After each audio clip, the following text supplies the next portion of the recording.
Assalamualaikum warahmatullahi wabarakatuh. Kawan-kawan semua, insan pengadaan di seluruh Indonesia, berjumpa lagi dengan saya, Agus Arif Rahman, pengelola pengadaan barang jasa, Unimadia, Property Advisor LKPP, Fasilitator Divisi Kehormatan dan Penulis Buku Pengadaan Barang Jasa.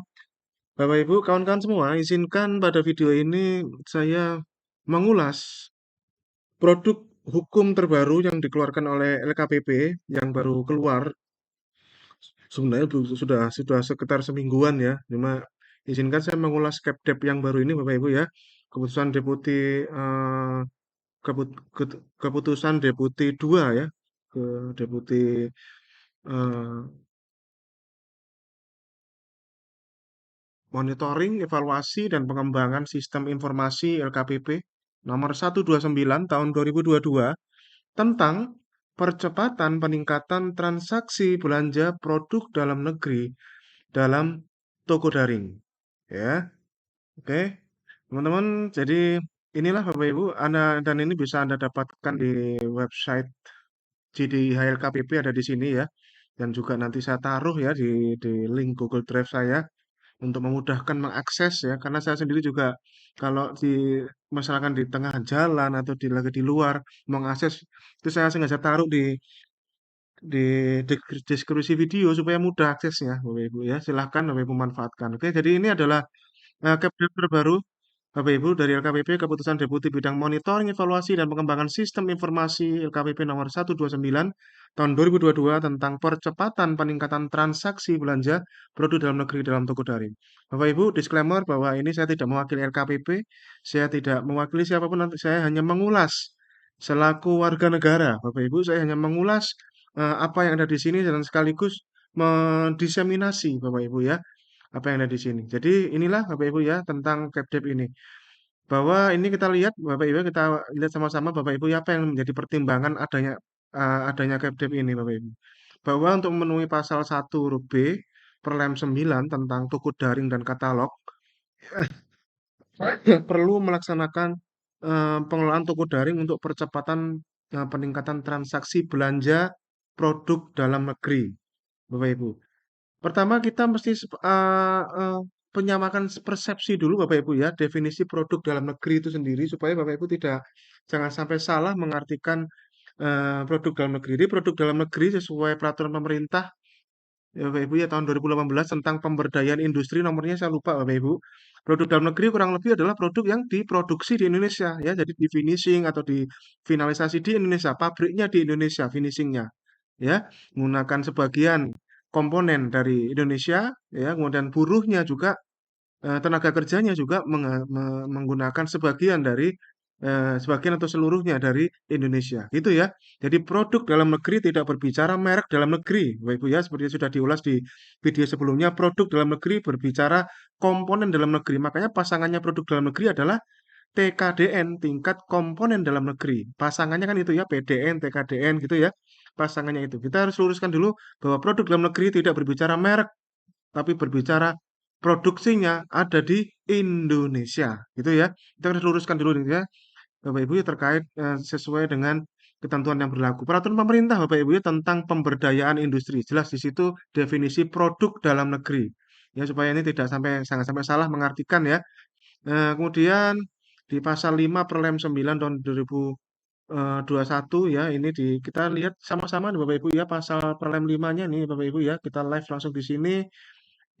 Sorry sorry sorry kok Perlem 9 oh Perlem 5 Perlem tentang ini ya Perlem tentang katalog sorry ya pasal 5 di sini diamanahkan Bapak Ibu ini Perlem tentang e-processing ya Bapak Ibu ya pasal 5 diamanahkan di sini bahwa tugas dan kewenangan LKPP salah satunya adalah pengelolaan toko daring. Jadi tugas dan kewenangan LKPP dalam penyelenggaraan toko daring dalam Perlem ini diatur salah satu tugasnya adalah pengelolaan toko daring.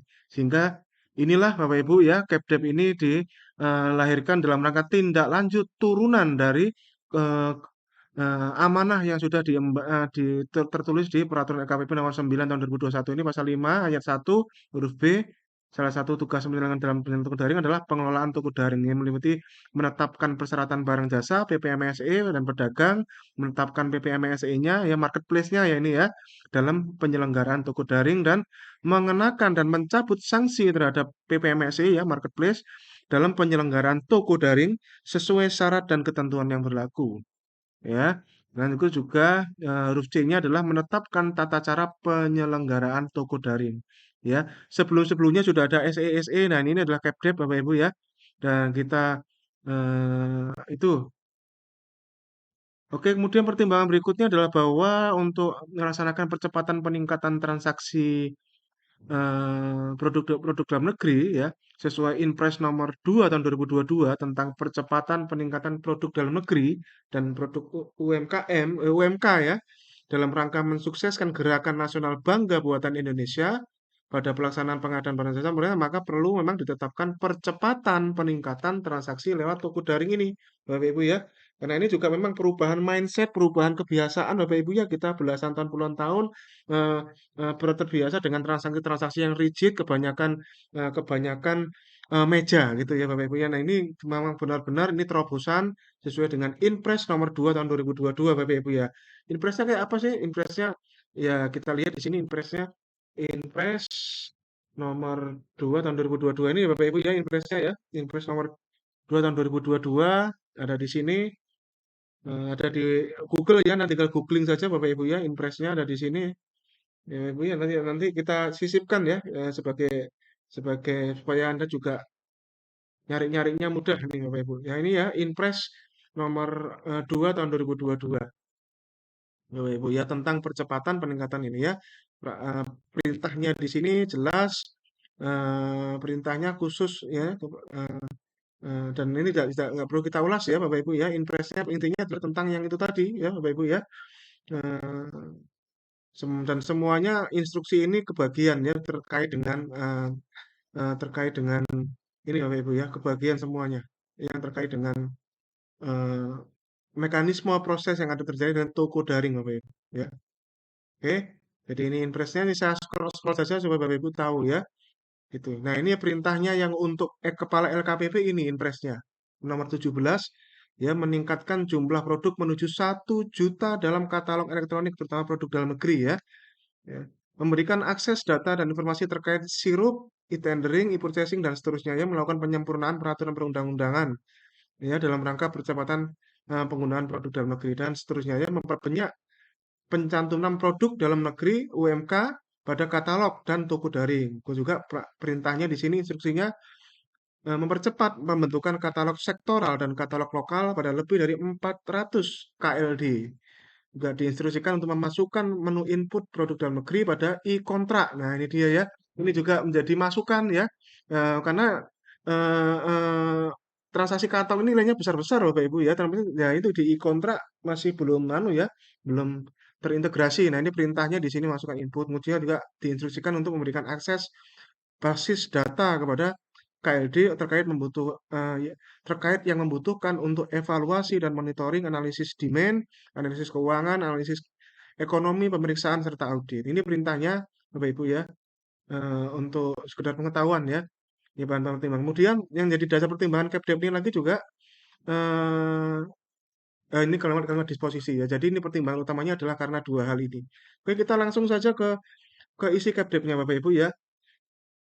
Menetapkan komoditas toko daring dengan ketentuan nomor 1 ya, seluruh produk dalam negeri yang telah tayang pada sistem aplikasi penyelenggara perdagangan melalui sistem elektronik PPMSE menjadi komoditas toko daring. Jadi semua yang ada di sini Bapak Ibu, toko daring otomatis menjadi komoditas ya Bapak Ibu ya, komoditas toko daring.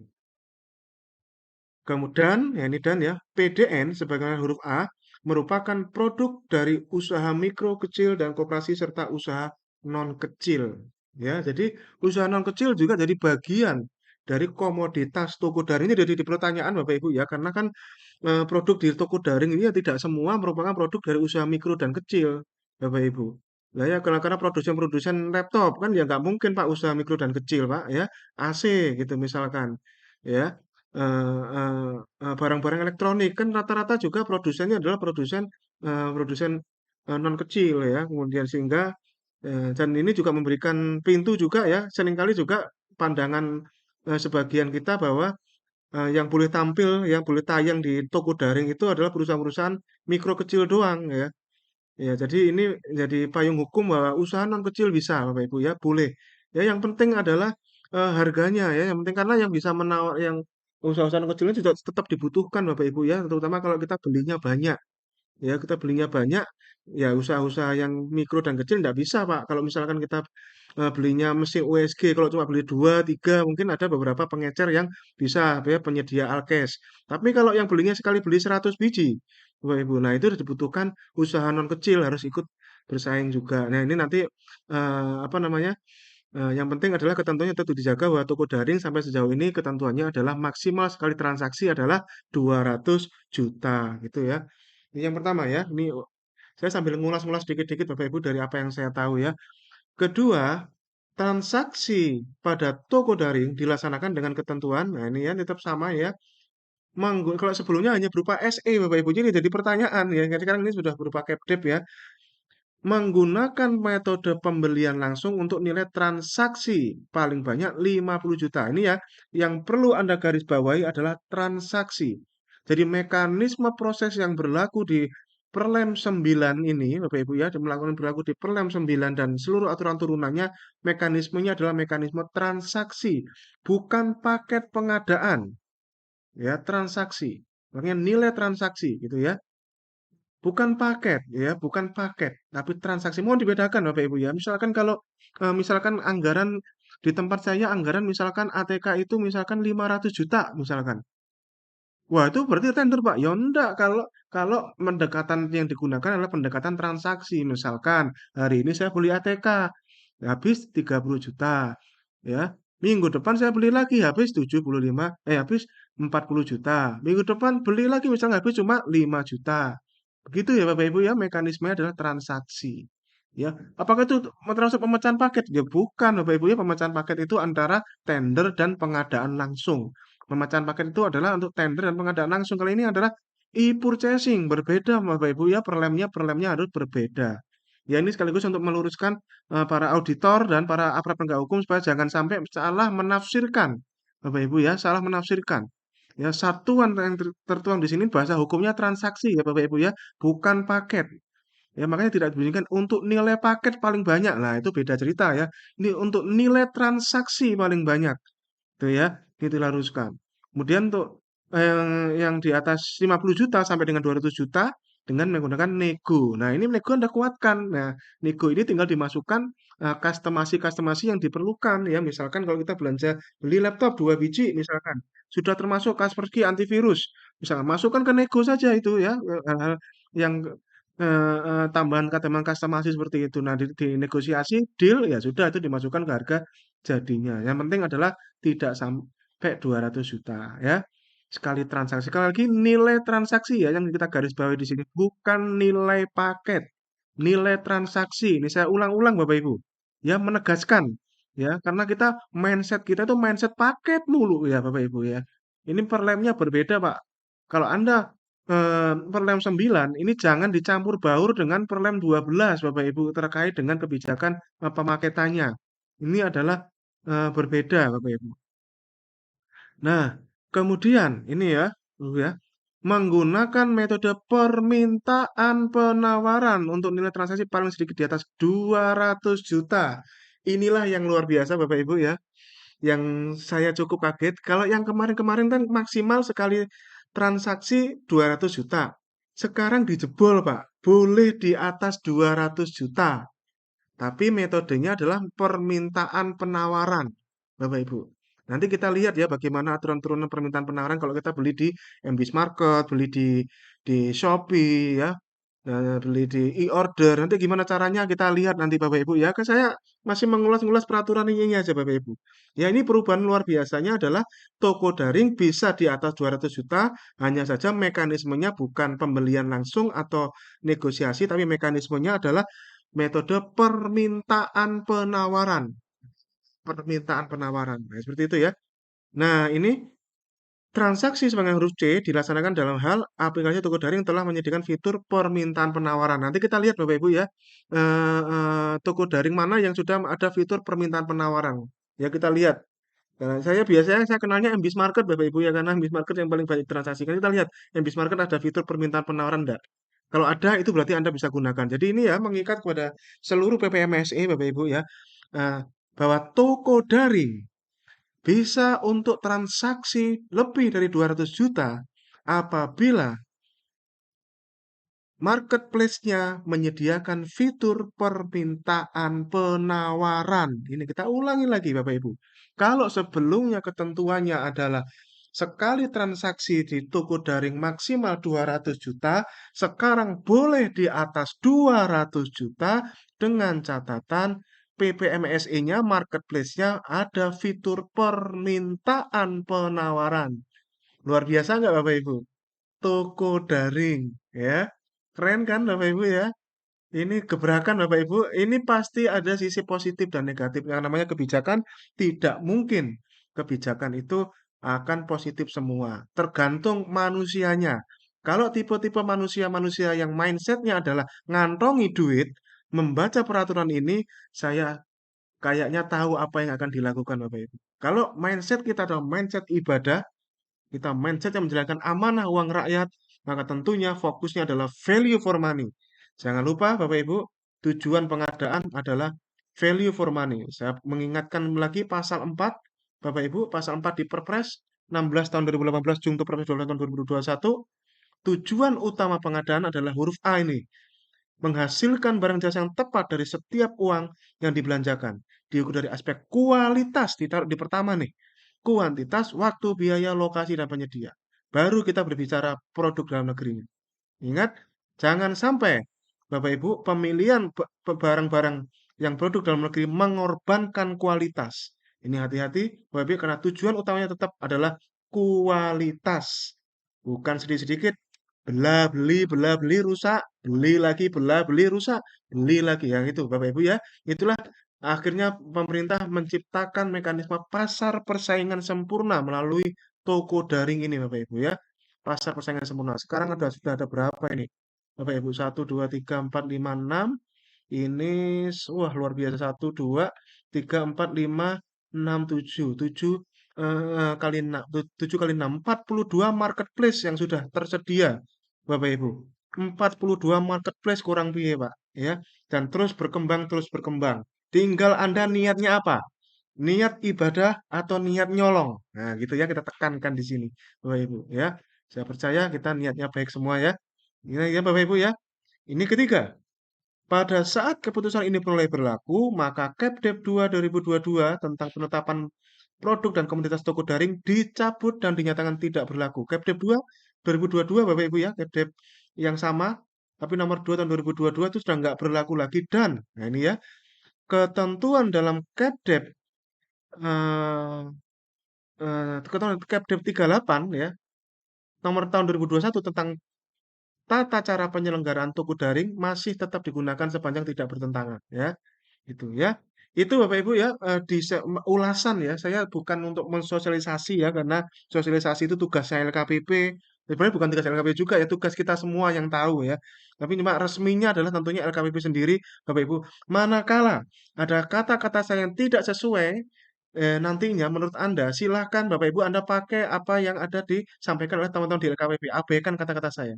Saya hanya di sini niatnya adalah mengulas, mendiseminasikan Kepdep baru ini Bapak Ibu. Apa yang berubah di Kepdep ini? Kepdep ini menegaskan yang keputusan yang nomor 2 huruf D, huruf C ya, bahwa transaksi pada toko daring dilaksanakan ketentuan ini ya menggunakan metode permintaan penawaran untuk nilai transaksi paling sedikit di atas 200 juta dan tidak ada batasnya. Ya sama kayak katalog Bapak Ibu.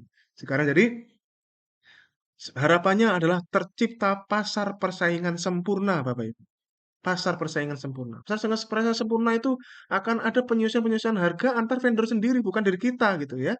Misalnya ya, misalnya ada penyedia A jualan laptop tipe tipe A merek dan tipe A gitu ya. Penyedia A jualan laptop merek A, jualan merek tertentu. Harganya katakanlah 10 juta, ya, merek dan tipe A. Penyedia B, ya, sama-sama toko daringnya ini, jualan dengan barang yang sama persis, ya, merek A, tipe A gitu ya, yang harganya 9.700.000. Satunya 10 juta, satunya 9.700.000. Bapak Ibu, yang namanya vendor akan saling pasti mengintip Bapak Ibu ya, antar vendor lainnya di toko daring maupun katalog. Disitulah pasar persaingan sempurna terjadi Bapak Ibu. Waduh, saya barang-barangnya sama ini. Garansinya sama, barangnya sama. Dia harganya 10 juta, saya cuma 9, dia harganya 9.700.000. Ya 10 juta nih.